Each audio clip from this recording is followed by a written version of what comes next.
कहानी है लाचारी और समर्पण।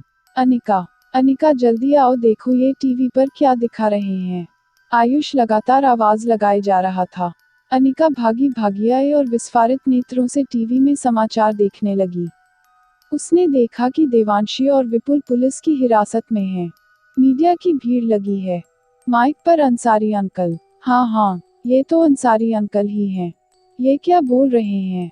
क्या ये सच है? अनिका खुद से बात करने लगी। अंसारी अंकल उसके पापा की कंपनी में मैनेजर थे, जिनको विपुल अंकल ने गबन के मामले में जेल पहुंचा दिया था।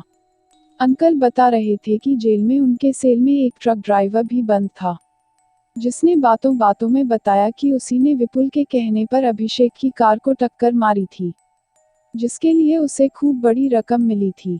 इस समय वह किसी और के खून के इल्जाम में जेल में बंद था।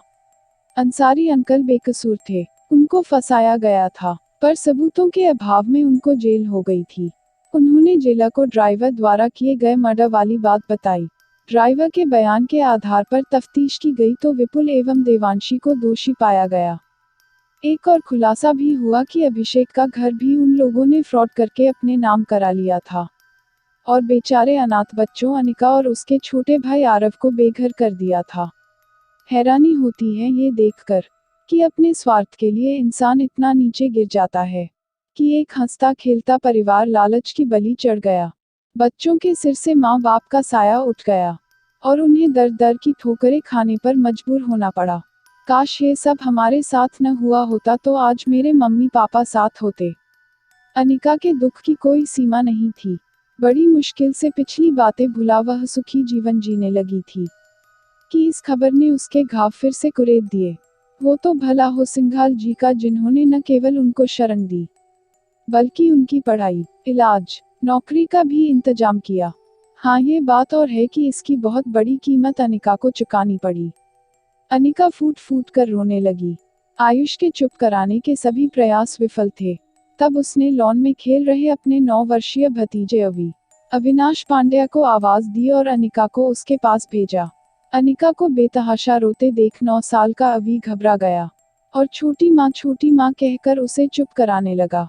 अनिका उसे देख थोड़ा संभल गई। वो लगातार टीवी पर नजर गड़ाए हुए थी। तभी अनिका का 2 वर्षीय पुत्र ऋषि जाग गया और रोने लगा। अवि ने बड़ी कुशलता से उसे संभाला। दोनों बच्चों में असीम प्रेम था। अनिका से तो अवि को खास लगाव था। हर वक्त उसी के आगे पीछे घूमता रहता। खाना खाना है तो छोटी माँ के हाथ से, पढ़ना है तो भी छोटी माँ चाहिए। स्कूल से आने के बाद सीधा यहीं आ जाता। भाभी सा आवाजें दे देकर थक जाती पर वो नहीं सुनता। अनिका के समझाने पर भी बड़ी मुश्किल से मानता था। वो तो अनिका के साथ ही सोने की भी जिद करता था।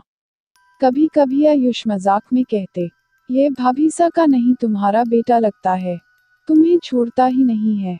आयुष सिंघाल यानी अनिका के पति और सिंघाल के छोटे भाई। 6 साल पहले सिंघाल जी ने अनिका की शादी आयुष से करा दी थी। शादी के 4 साल बाद अनिका को पुत्र रत्न की प्राप्ति हुई। उसका नाम रुशिल रखा गया, जिसे सब प्यार से उसे ऋषि बुलाते हैं। अनिका की पिछली जिंदगी के बारे में आयुष को सब ज्ञात है, सिवाय एक बात के, जिसके बारे में उसे सख्त हिदायत दी गई थी कि वो इस राज को राज ही रहने दे सदा के लिए। यहाँ तक कि उसके भाई आरव को भी यह बात नहीं मालूम। दुख, क्षोभ और गुस्से में भरी अनिका ने एक फैसला लिया कि उसे आज ही दिल्ली जाना है। आयुष ने फौरन फ्लाइट की टिकट बुक की और दोनों बच्चे के साथ दिल्ली के लिए रवाना हो गए। पूरे रास्ते अनिका अपने अतीत के बारे में सोचती रही। बीती जिंदगी का एक एक दृश्य उसकी आंखों के सामने दृश्यमान हो गया। अब आप यहाँ सोच रहे होंगे कि कौन सा राज, क्या मामला है, ये देवांशी और विपुल कौन है, उनका अनिका से क्या संबंध है, अनिका के साथ क्या हुआ था, क्या मजबूरी थी अनिका की, आदि आदि। चलिए फ्लैशबैक में चलते हैं। अनिका चहकती हुई घर आई और आते ही माँ से लिपट गई। माँ, आज का पेपर बहुत अच्छा हुआ। लास्ट पेपर था, अब मेरी छुट्टी। अब खूब मजे करूंगी, जी भर के सोऊंगी। और हाँ माँ, आज दित्या ने अपने घर में गर्ल्स पार्टी रखी है, तो वहीं नाइट स्टे करेंगे हम सब फ्रेंड्स। ओके मॉम, एक सांस में अनिका बोलती गई। लेकिन बेटा, नाइट स्टे क्यों? पार्टी खत्म होने पर हम तुम्हें लेने आ जाएंगे। अनिका गुस्से में बोली। क्या माँ आप भी ना मूड खराब कर देती हो। मैं अब कोई बच्ची नहीं हूँ, 17 साल की मैच्योर लड़की हूँ। फिर आप दित्या और अंकल आंटी को अच्छे से जानते हो, चाहो तो आंटी से पूछ लो। पता नहीं क्यों आजकल मम्मी देवांशी आंटी और विपुल अंकल से खफासी रहती थी। मन ही मन अनिका सोचने लगी। माँ को मनाने के लिए अनिका आस्था के पैरों के पास घुटनों के बल बैठ गई और बोली, मॉम, रीमा, नेनी, रिजवी, पीनल, प्रीति सब आ रही हैं। प्लीज माँ प्लीज, प्लीज प्लीज, जाने दो आज, कल से सिर्फ आपके साथ ज्यादा से ज्यादा वक्त बिताऊंगी। पक्का प्रॉमिस मॉम। उसकी इस अदा पर आस्था को हंसी आ गई। नौटंकी कहीं की। अच्छा बाबा, चली जाना। अनिका खुशी से नाचती हुई अपने कमरे में चली गई। आस्था ने सोचा देवांशी दित्या की माँ से सारी जानकारी ले लेती हूँ। माँ आखिर माँ होती है, बच्चों के बारे में उसकी फिक्र जायज है। देवांशी के पति विपुल और उसके पति अभिषेक अच्छे मित्र हैं और बिजनेस पार्टनर भी। उनके आपस में बहुत अच्छे संबंध भी थे। पर बीते कुछ दिनों से आस्था को कुछ खटक रहा था। उसने अपनी शंका के बारे में अभिषेक को बताया तो उन्होंने आस्था के मन का वहम बताकर बात को टाल दिया था। दित्या और अनिका एक ही स्कूल में पढ़ती थी और घनिष्ठ सहेलियां थी। दोनों ने अभी 12वीं की परीक्षा दी थी। आस्था देवांशी को फोन लगाने ही वाली थी कि उसका ही फोन आ गया। उसने अपने घर में रखी गई गर्ल्स पार्टी के बारे में बताया। उसने कहा कि वो ड्राइवर को भेज देगी अनिका को लाने के लिए। तो आस्था ने कहा कि वह खुद छोड़ देगी अनिका को। परंतु देवांशी ने जोर देकर कहा कि ड्राइवर आ जाएगा अनिका को लेने। घर के कामों से निवृत्त होकर आस्था अपने कमरे में जाने वाली थी कि अभिषेक का फोन आ गया कि वो रात को 8 बजे की फ्लाइट से आ रहा है। अभिषेक बिजनेस के सिलसिले में 1 हफ्ते से बेंगलुरु गए हुए थे। आस्था खुश हो गई ये सुनकर। उसने सोचा एयरपोर्ट पर खुद जाकर सरप्राइज देगी। शाम 5 बजे अनिका को लेने ड्राइवर आ गया। अनिका के जाते ही आस्था भी फटाफट तैयार होकर निकलने लगी। दिल्ली के ट्रैफिक का हाल तो जग जाहिर है और शाम के वक्त तो उफ तौबा। आस्था घर से निकल ही रही थी कि तभी आरव, आस्था का बेटा, ट्यूशन से आ गया और माँ को तैयार होके कहीं जाते देख वो भी जाने की जिद करने लगा। अभी अभी उसने अनिका को जाते देखा था। आस्था ने उसे डांट दिया, परसों तुम्हारा एग्जाम है, पढ़ाई करो, मैं काम से बाहर जा रही हूँ। आरव 8वीं कक्षा में पढ़ रहा था। उसकी फाइनल परीक्षा चल रही थी। आरव गुस्से में अपने कमरे में जाने लगा। उसे इस तरह मुंह लटकाए देख उसका दिल पसीज गया। उसने आरव को भी साथ ले लिया। अभिषेक आस्था और आरव को देखकर बेहद खुश हो गया। उन तीनों ने बाहर ही डिनर किया, फिर घर चल दिए। पर कहते हैं न कि कभी कभी खुशियों को किसी की नजर लग जाती है। एक अनहोनी उनका इंतजार कर रही थी। वापस आते वक्त एक फ्लाईओवर पर तीव्र गति से आते हुए ट्रक ने उनकी कार को जोरदार टक्कर मार दी।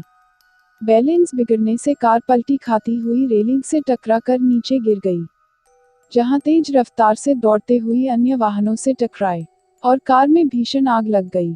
ट्रक ड्राइवर ट्रक छोड़कर भागने में कामयाब हो गया।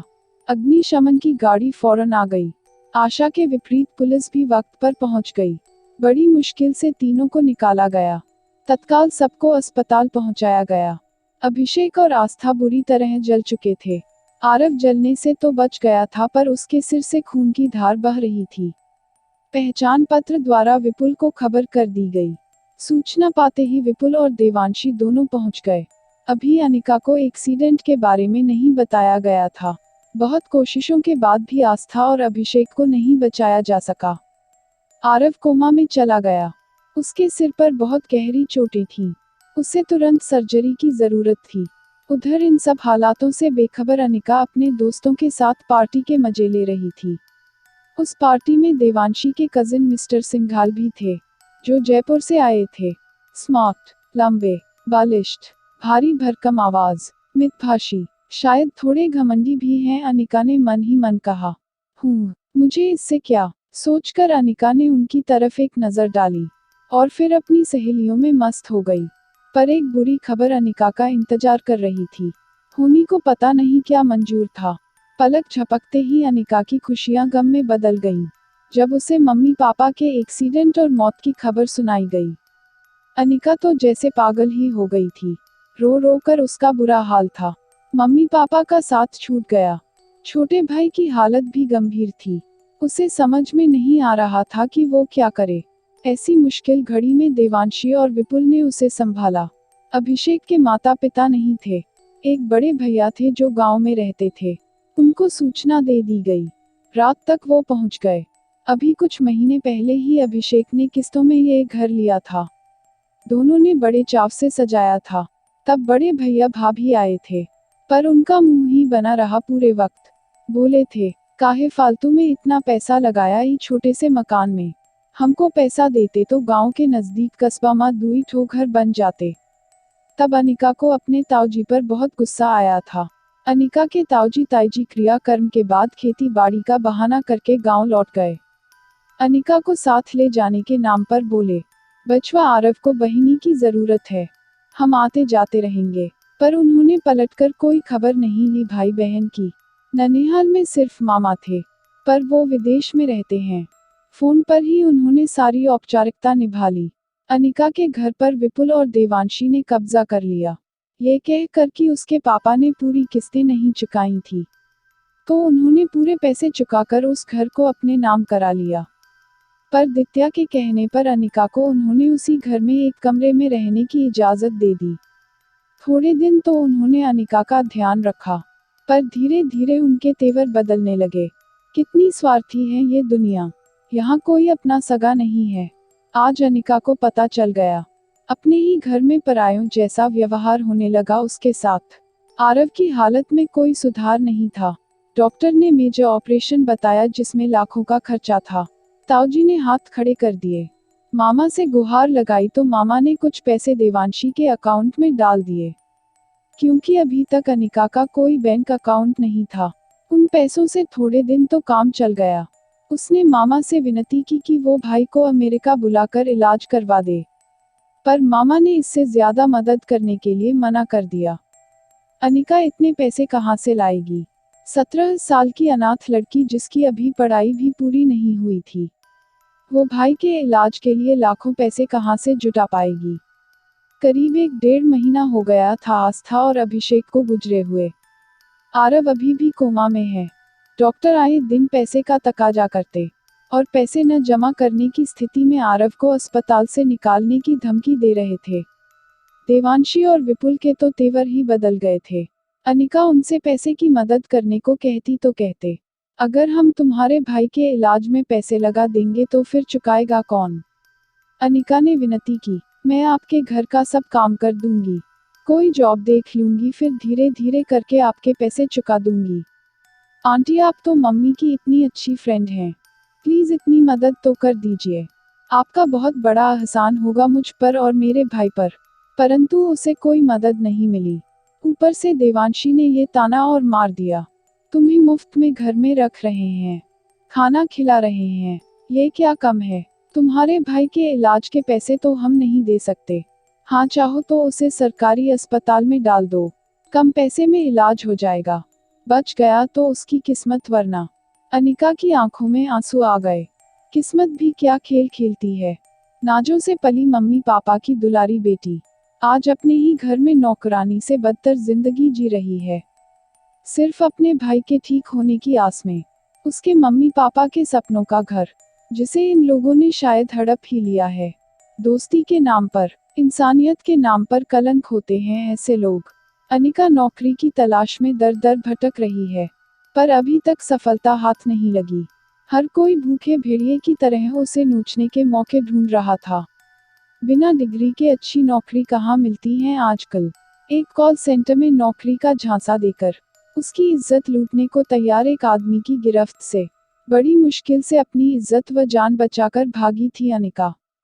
उस दिन अस्पताल में भाई को देखकर घर लौटने में उसे देर हो गई, तो देवांशी ने बहुत खरी खोटी सुनाई व घर से निकालने की धमकी दी। बेचारी अनिका देवांशी के पैरों पर गिरकर माफी मांगने लगी। सुबह से उसके मुंह में अन्न का दाना तक नहीं गया था।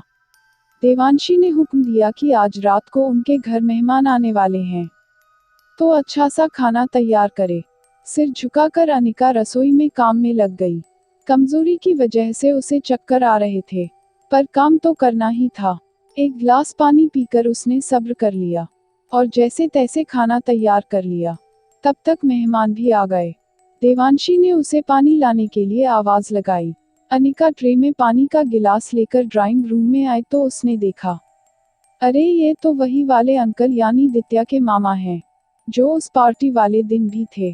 पानी का ग्लास देते ही अनिका कमजोरी की वजह से चक्कर खाकर वहीं गिर पड़ी। आगे की कहानी देखिए अगले भाग में।